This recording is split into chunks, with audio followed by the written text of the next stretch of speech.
Hello बच्चों, यहाँ प्रश्न है कुछ त्रिभुजों की भुजाओं की लंबाई नीचे दी गई। निर्धारित कीजिए कि त्रिभुज समकोण त्रिभुज है। ए 7 सेंटीमीटर, बी 24 सेंटीमीटर, सी दिया है 25 सेंटीमीटर।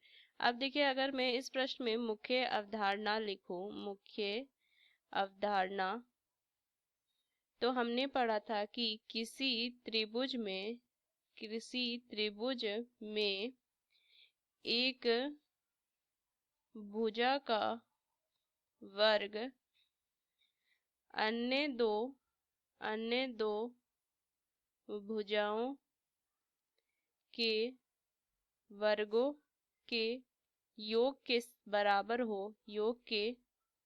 बराबर हो तो वह त्रिभुज समकोण त्रिभुज कहलाता है। समकोण त्रिभुज कहलाता है। तो ये चीज हमें ध्यान में रखनी है और पता है जो त्रिभुज में समकोण होता है उसके सामने वाली भुजा क्या होती है?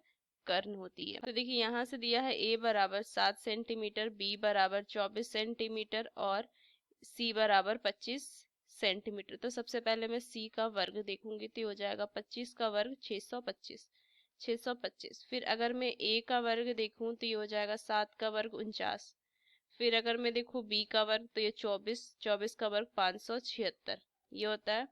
अब मैं अगर ए का वर्ग और बी का वर्ग को जोड़ दूं तो कितना हो जाएगा? 49 जोड़ में 576। जोड़िए, यहाँ से हो जाएगा 5, एक बचेगा 7, 11 2 12, एक बचेगा और ये 625, ये आ गया 625।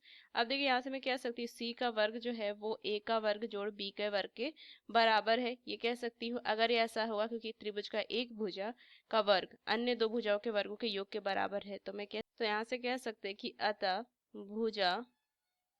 भुजाएं ए बी सी से बना त्रिभुज समकोण होगा।